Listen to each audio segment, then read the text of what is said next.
When I had my experience, I was a true atheist. I didn't believe in any kind of religion. I didn't believe in anything. I thought this was all foo-foo. I am an engineer. I was up on a bucket truck. We were running some electrical lines. We were running late. We started to kind of try to hurry up. We decided, I'm going to stay up on the bucket.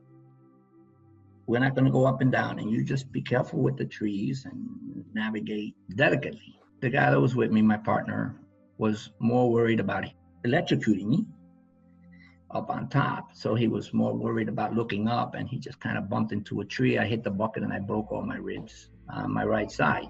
I was sent to an emergency room, of course. There was some issues with my ribs. They weren't healing properly. I was sitting in the emergency room waiting. And I know the nurse said, here, if you need anything, push this button. And I sat on that bed and I was really struggling to breathe at one point. I thought about pushing the button, but because I grew up in the South Bronx and we're supposed to be these tough men, I said, no, I could manage this. I could get through this. I always do. I waited about 45 minutes.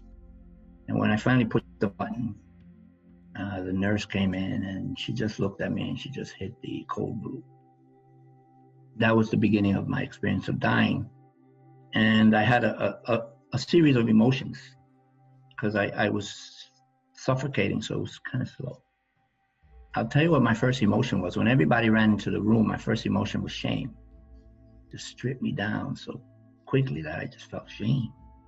After I had that sense of shame, I started to feel, what if this is real? What if something's really happening here? And what's going to happen to my family? Because I never expected anything like this. So you're totally unprepared. And I'm thinking, how are they going to manage? And that created a tremendous lump. I started thinking about God. You know what? If you get me through this event, I will change. I'll change my way of being. I'll be a better person. You won't regret it, kind of thing. I'm waiting. Nothing happens. And then I felt this sense of anger. Like I knew he wasn't real. And then I got this tremendous sense of fear. And because I thought when I die, there's nowhere for me to go. I didn't believe in anything. That I would just be shut off like a light bulb and just turn into nothingness. So I became very fearful, and I wanted so badly to ask somebody to hold my hand. And then I started thinking, well, I can't ask for help because my father would be ashamed of me because I'm supposed to be tough. I gotta tough this out. So I stiffened and I waited for death. I started to hear the IB, and it sounded like raindrops hitting on a tin roof. So it was like splash, splash, splash. I looked at the wallpaper, and I'll never forget this because my eyes were so acute that I could see the grain in the wallpaper. And there's this sense of wonder happening within me at the same time as I'm dying and I'm scared. Terrified might be a better word. And then I noticed this shadow by the door, and it just stood there. And then I started thinking, you know what? I've had such a hard and difficult life. Maybe it's okay to kind of let go. Maybe there's no shame in this. I'm not quitting. I'm not giving up. I'm just realizing that there's nothing I could do to stem this chain of events, right? I can't stop it. I kind of said, it's okay. It's okay to die. And the minute I said that, or thought that, this shadow just moved. And it just moved around everybody in that room. And in my mind, I could see its hand reaching out to me, and it just touched my toe. And the minute it touched my toe, I just felt this tremendous sense of relief and relaxation and peace and love and calm. And I wasn't struggling to breathe anymore. I was in bliss. And I felt this breeze, this this really warm breeze just blowing. And I visualized, because I got long hair, I'm thinking, wow, my hair must be blowing in this breeze. This is kind of like amazing. And then I felt myself kind of being lifted until I found myself in the corner of the room. And I was observing the effort by the CPR team, the group that was there trying to save my life. And I looked at them and I could see there was a doctor right over me, just pumping. And I could see there was a lot of stress in her face. And I looked at myself and I said, that's me and I'm dead. But if that's me, then who am I? Those are the first thoughts that came to me, incredibly enough. And then I just heard this voice right next to me say, think of your body as a car. And that car has like 5 million miles on it, and there's nothing we could do to fix it anymore. So, you have to now say goodbye to your body. And I thought, wow, I just kind of said it was okay to die. Now I'm standing here because I feel like I'm standing there, right? I don't know what I look like. I don't know what form I'm in, but I know I'm in some form of existence. And I look at myself and something very strange happened. For the first time in my life, I loved and appreciated who I was and who I had been. And I was so grateful for that body, that vessel, for giving me the opportunity to live the life that I lived. And I think it's something we rarely do. Take that 1 second to say, I'm not flawed. I'm the way I'm supposed to be, because we're always looking for what's wrong with us. We never really appreciate what we have that's good about us. And I started to get these memories of what I call everyday benign things. So somebody smiling, my little brother, me holding his hand, a kiss, simple things, a child looking at you with this amazing love in their eyes, your children. Because those are things that happen every day. Just taking in a breath of air. How insane and how amazing that is, right? So I had this insane appreciation for who I had been and who I was. And then the voice said to me, okay, now it's time for us to move on. And we started walking. Now, I never saw this presence, so I don't know what it was. It felt feminine. And then I could see this huge hole in the ground, like a big black hole. And we're kind of walking right into it, and we walk right into it, and then I feel like I'm falling. And it was a bit of a painful experience because I feel like something was being ripped off of me. And it felt like I was falling forever. And when I finally hit what I would call ground, it kind of ended for a second, and then she kind of said, you got to keep going. And there was another one. And I went into that hole, and I fell, and I kept falling, and I felt this thing just ripping things off of me.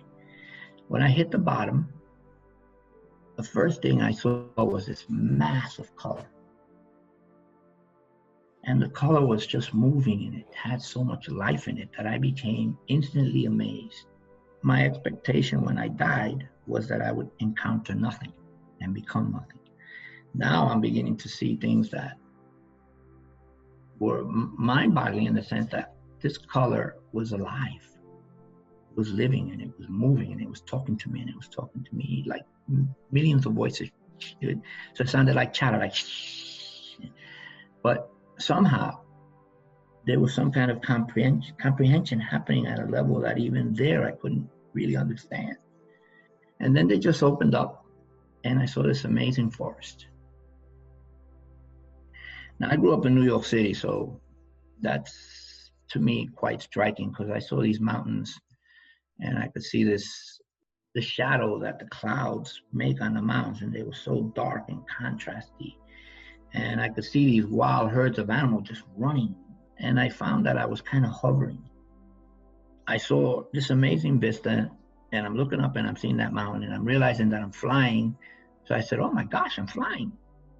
And I heard this voice just say to me, that's normal here. And then I thought about my children, and this was the only aspect of when I was transitioning that was a bit painful to me. So I said, what's going to happen to my kids? And that voice said to me, don't worry, you could see them from here. And when I heard that, that was like the most amazing thing that I have ever heard. And I said, oh, wow, this is amazing. So it took all my fears away. And then I just started flying, and I started moving over this landscape and looking down and feeling, of course, an amazing sense of peace and calm and tranquility that comes with it, and this deep sense of love. There's no way to really describe it. You've heard that probably 100 times, but there really isn't. But I continued on my journey, and I went over the mountaintops, and I could see snow on the top, and I was like, wow, so amazed. I was really awed more than anything. And then I looked out into the horizon, and I could see the sun. But I saw the sun as if I'm looking through a telescope, and I could see the flares coming out of it. And I felt that this wind that I was feeling was, giving birth there. And it was this warm air that was just coming to me. And that's why I was able to fly. That's what was giving me this lift, this warm air. And I'm thinking all these things, and I look down and I see this amazing cove, and I see a beach, and I see a man in the water. He's like knee deep in the water. And he's got 6 children holding onto his right hand in a string, right, in a line, and 1 child on his left hand. And I said, wow, that's pretty amazing. Let me go down and see what that's all about. So I moved down, and maybe I'm about 10 feet, 15 feet away, and he turns around. That was my father. It was amazing to see him, but what was more amazing was that me and my father had a very, very hard relationship. We used to bump heads tremendously. And he used to drink, and he was quite abusive. And even though I was the 7th of 8 children, I became like my mother's protector.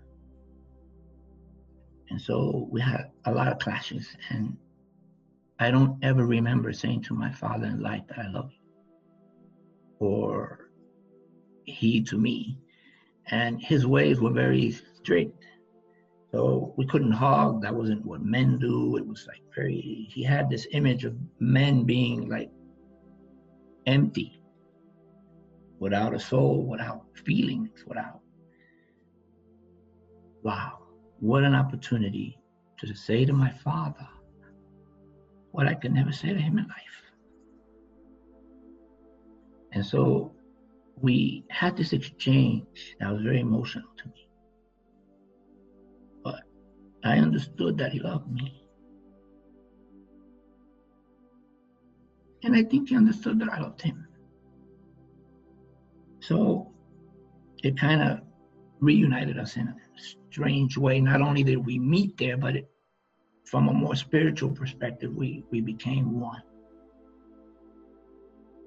Anyway, after all this amazing time, he looks at me, he says, look, you have to go back. And I'm looking at him, and I said, no, I don't think so. I really like it here. He's like, no, you got to go back. It's not your time. And I'm looking at him like, no, I want to stay.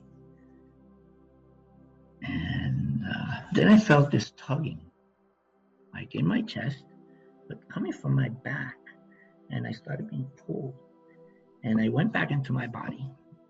I opened my eyes, and the doctor that was doing CPR, she kind of got surprised, and she kind of lifted her head back a little. And then I went right back to my father, and I was in this space again. And he's looking at me, he says, no, you really don't get it, you have to come back. And he said, look, this is what we're gonna do. So we kind of started to structure a deal in heaven. And he said to me, look, when it's your time, I promise I will come and get you. And I looked at him and I'm thinking, wow, what an amazing deal that is. How could I say no?